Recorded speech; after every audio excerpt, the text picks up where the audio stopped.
Guys, just a reminder, we'll have two sections. First section immediate and then second section by 10:30 this evening. Once everyone's set up. Here you go. Cool. Okay. We'll start off the immediate section then, Roger. Hi Mark. Hi Roger. First of all, a win in midweek. You made some changes to personnel and formation. Does that give you a headache? Do you stick with that winning formula, or do you revert to perhaps the teams that have been playing in the Premier League? Well, I thought it was the best way to go in midweek. The number of players that needed game time, and I felt that best served that situation where I was able to give a lot of the guys that needed to get back into the swing of things. They had good game time. Obviously, had three new centre halves, and that allowed me to do that. But there was more to the thought behind it in terms of what we do. We did a lot of work with three at the back, five at the back last year. When I first came in, that was the formation we went to. We started the season in that formation. I changed it just because I thought we could be in the ascendancy in some of the games that we played. Hasn't been borne out by most of the results, but we still performed okay.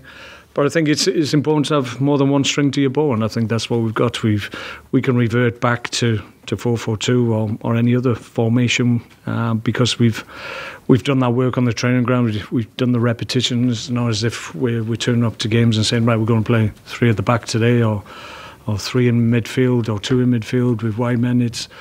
We're not going in cold. That's what I'm trying to say. We've always done the work leading into a game to make the guys understand that if we start in a certain way, then be ready if the circumstances of the match dictate that you have to make a change, and we have to change personnel, or we have to change formation, then because of the work that we do in the training ground, they should be very adept at it, and it shouldn't cause them too many problems. There was another late goal in that game. I know we talked about it a couple of weeks ago. I think Wesley Holt has come out and said that the players need to be concentrated for 95 minutes rather than 90. Is it something that, again, are you noticing perhaps when you get into the last 10 minutes of a game, because it's happened a few times this season, that the players are maybe getting a bit edgy? Well, quite possibly. I think they shouldn't be edgy at all. I think for the most part in those games that we have lost or conceded late on, it's been more circumstances than poor play. I think, yeah, clearly in some of the games we haven't individually done what we needed to do. But I think sometimes the suggestion if you lose late goals is because you're tired and your fitness isn't correct, or your concentration goes because you're tired, and that isn't the case, because we clearly look at the stats, physical stats after every game, and for the last 3, 4, 5 games, I think, Wednesday included, we've beaten every other team in terms of physical output. So it's not a fitness thing. So it may be just that we get a little bit anxious and we try and protect what we've got, and maybe we're guilty of that. But that's maybe a few of the scars of what's gone on before. But we need to get over that. Shouldn't be any apprehension in terms of what we're trying to do and how we're playing. I think we're playing well, and I think we showed that again against Everton. Difficult cup tie, away from home, 30-odd thousand Everton fans there willing their team on, and we're able to deal with everything they threw at us. And deservedly, in my view, we went through. Should have gone through, if I'm honest, in the 90 minutes, because that's what the performance deserved. But got there in the end, and confidence we get from that obviously helps us leading into the game against Chelsea. The home game against Chelsea, which normally we talk about things like home advantage, but we know about the home record that Southampton have been going through recently. Again, I mean, you've had a chance to have a look at it from the end of last season into this season. Is there anything you can put your finger on at all now? And is it reaching the stage now where it is becoming a factor for players at home? I'm not too sure. I've said this last week. I mean, I haven't been in charge of too many home games, if I'm honest. So I've played 19 games, I think, since I got this job, and only 6 have been at home. After the weekend, two of them were against Chelsea and one against Man City. So the opportunities to actually get maximum points haven't been that great, albeit in the other games we should have picked up more points than we did. So the facts of it is, yes, we haven't won too many home games in my time, but I think it needs to be mitigated a little bit because we forever seem to be on the road. But I think when we do play our home games, I think there's a different atmosphere. There was a lot of talk before I came here that that apprehension and the fear maybe of being free in their play and being able to perform because they were a little bit rigid and a little bit wary of being over expansive. I think that's gone. I think we take the game to the opposition, whoever comes to our ground now, and we see where that takes us against good opposition. Obviously, you've got to be vigilant. You can't be too expansive or you get picked off. But I feel now there's a more positive situation surrounding our games. Maybe when we get in winning positions, I think possibly we're guilty of probably trying to protect what we've already achieved, which is not what I advocate. It's really should continue doing the things that have got you in that winning position in the first place. But sometimes, obviously, as the game gets to the latter stages, sometimes you try and protect what you've got. But we're getting better at it.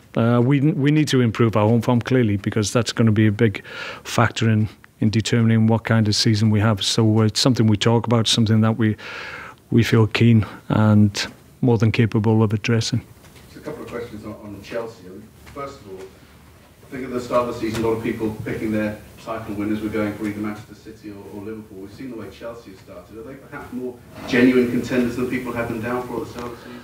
I think Chelsea will always be a contender. You see the quality of the squad. Made big changes last night in their team, but then you look at who they're bringing in, and it's still high quality. So the strength and depth they've got is comparable to all the other top teams that you've mentioned. So they will go close. They've got a new manager, and it seems when Chelsea changed management, then that initial season usually seems to be the one that they're very strong in, which is the way they go about their business. They chop and change coaches, managers, and doesn't seem to affect their ability to win games and win trophies. So I feel, given what I've already seen, I feel they'll have a strong season this year and go very close. Playing slightly differently. It looks like they're a little bit more expansive, looking to press more from the front. But they've still got individual talent that was performing in the last few years. That's made the difference in key games. Eden Hazard was given a bit of a rest. He came off the bench yesterday. Presumably will be starting against you. A lot of people have been having this discussion so far this season, certainly on form, about whether he's the best player in the world currently, and also is he Chelsea's best ever player? Bearing in mind that he played alongside the likes of Gianfranco Zola there. I'm sure there'll be a debate, probably debates of that type are probably better made when he's a little bit older and got grey hair like me, and then everybody can discuss the merits once everybody's finished. But he's an outstanding player. You look at his stats this year, he's had an impact in almost every game he's played, and I think I saw one stat which surprised me really, because it said something, well, he's only had 9 shots on goal in 5 Premier League games, but he's actually scored, I think, 6 goals, so it's not a bad return. So the key is, if he can, is to stop their key players having opportunities. It's very difficult in the Premier League to stop an opposition team from having absolutely no chances in a game. It's very, very rare in the Premier League, so we just got to hope their chances that they do create fall to somebody else other than Eden Hazard, and hopefully they'll have an off day. Thank you, Roger. Paul? Mark, have you ever had a team in the past that has struggled at home, as Southampton have done in recent months? Off the top of my head, I don't think so. Clearly, QPR at the beginning of the one season, we didn't get any results home or away, so I suppose that's included. But I think the key to it is you look at the performances and the circumstances of the games that we've played. In some games we've had good positions where we haven't been able to keep the opposition out, like last year against Chelsea, where we got in a fantastic position, played really well for 70 odd minutes, and then in the space of 7, 8, 9 minutes, whatever it was, we've conceded 3 goals, which doesn't happen, shouldn't happen, and it's a one-off. So you look back at that. You look back at Man City game, last game of the season. 0-0. Done really well in the game, performed well, and we lose the last second goal for them to win the game, and we lose it. So the stats in those games don't really tell the whole story about how actually well we played in those games. So and the same has been evident this year. We play very well against Leicester.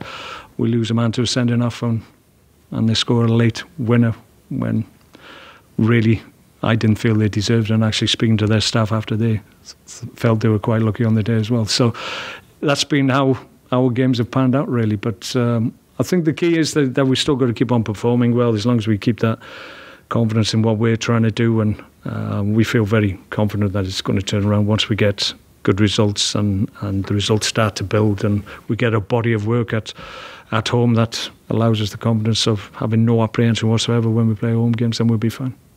Last season finished on a big high. How big was the low the last time you faced Chelsea?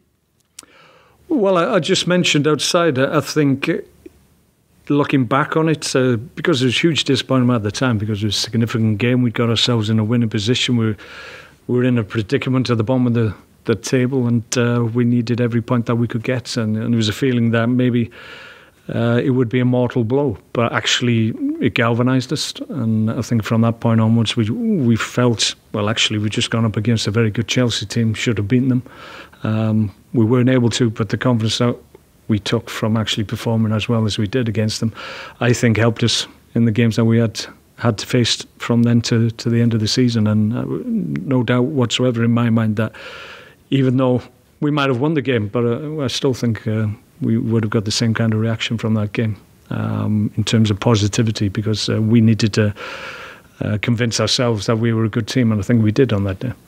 We've spoken in the past about how it's, there's the big six and the kind of the rest. Would a win against one of the big six, would that have a bigger sort of positive effect on the squad than a win against a rival, or is a win a win? Difficult to say. I take any of those, if I'm honest. I don't think our record against the top six is too good at the moment.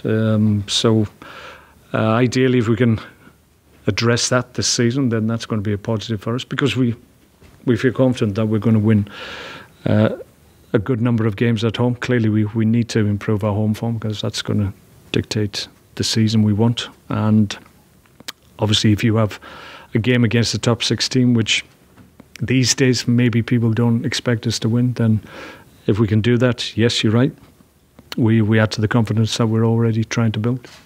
And finally, what about team news, injuries, anyone out or back? Shane Long's back. He trained today. Moya Louanusi, he trained today. Ryan Bertrand trained. Alex McCarthy trained for the first time. So all those guys should be okay, available for selection as long as they don't get a reaction tomorrow. Apart from that, I think that's it. Happy days. Okay, cool. Move on to the second section, bargain to 10:30 tonight. Simon?